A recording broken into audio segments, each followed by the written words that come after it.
Hello, I'm James Morrow, and I have some breaking news for you about secret searches in the Biden document scandal that indicate this whole thing, guess what?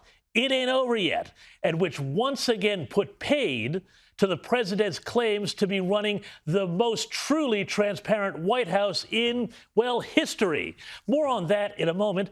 But until now, the whole rolling document scandal, from Trump's Mar-a-Lago to Joe Biden's Car-a-Lago, has seemed a bit, well, like, I guess you could say, a tale of two searches.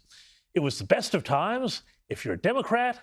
It's the worst of times if you're a Republican. But let's find out how that could all change as we go busting the narrative.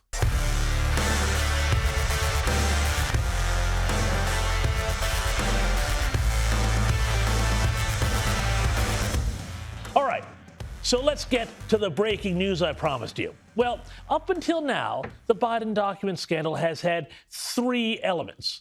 One, there's the fact that Joe Biden seemed to have documents, well, pretty much lying around everywhere, dating from his time in the Senate all the way through to his time as vice president under Barack Obama. Number two, the fact that pretty much anyone, including the crackhead son, Hunter, of the president, could have had access to these, well, that's a second element to it.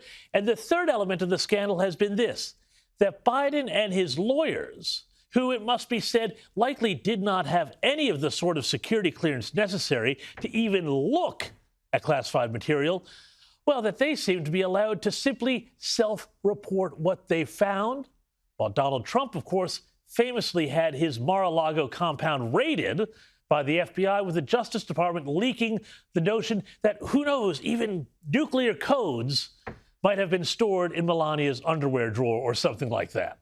Well, not so fast, because according to CBS, the FBI actually also searched the offices of Joe Biden's presidential think tank in mid-November, after the midterm election, according, they say, to two sources familiar with the investigation. And this was after lawyers for President Biden had found about 10 documents marked classified there on November 2nd. This is, frankly, massive news. Why? Well, because we do not know if there were any documents found during that search. The fact is that the administration had only told the public about a search by the FBI on January 20th at Biden's Wilmington home. As the network reported, quote, the FBI search of the think tank was not previously disclosed by the White House, Mr. Biden's personal attorneys told the Department of Justice. Oh, well, this is fine then, I guess, because at this point it is worth refreshing our memory as to how Joe Biden reacted when classified documents were found at Mar-a-Lago. You saw the photograph of the top secret documents laid out on the floor at Mar-a-Lago. What did you think to yourself, looking at that image? How that could possibly happen, how anyone could be that irresponsible. It's also worth noting that as recently as January 10, the president's lawyers were issuing statements that said they were cooperating fully, and that there was no mention in any of these communications about any FBI search.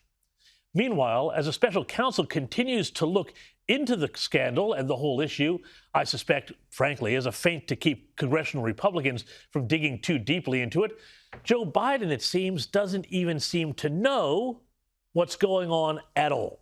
If the special counsel who's starting this week asks for your testimony, would you give testimony?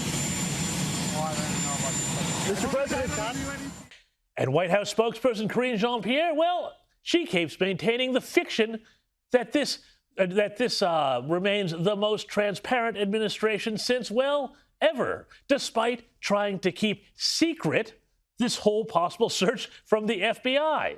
Peter, you have spoken to my colleague who did, again, a 45-minute call with all of you answering questions about... If you would acknowledge it's on background, Karine, not on the record until the call ends, that means the American people can't see it in public. So we're asking, will there be a representative who would speak on camera and see it in public?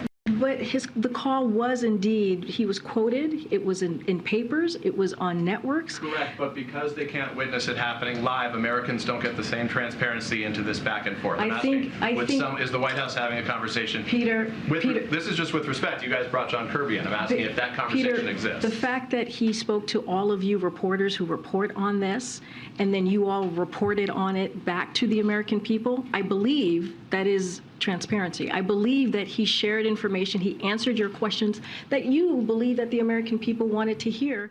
Yep, most transparent in history. Thanks for watching. I am James Morrow, and to support this channel, please like, click, share, and subscribe below, and I'll see you next week for more Busting the Narrative. Bye-bye.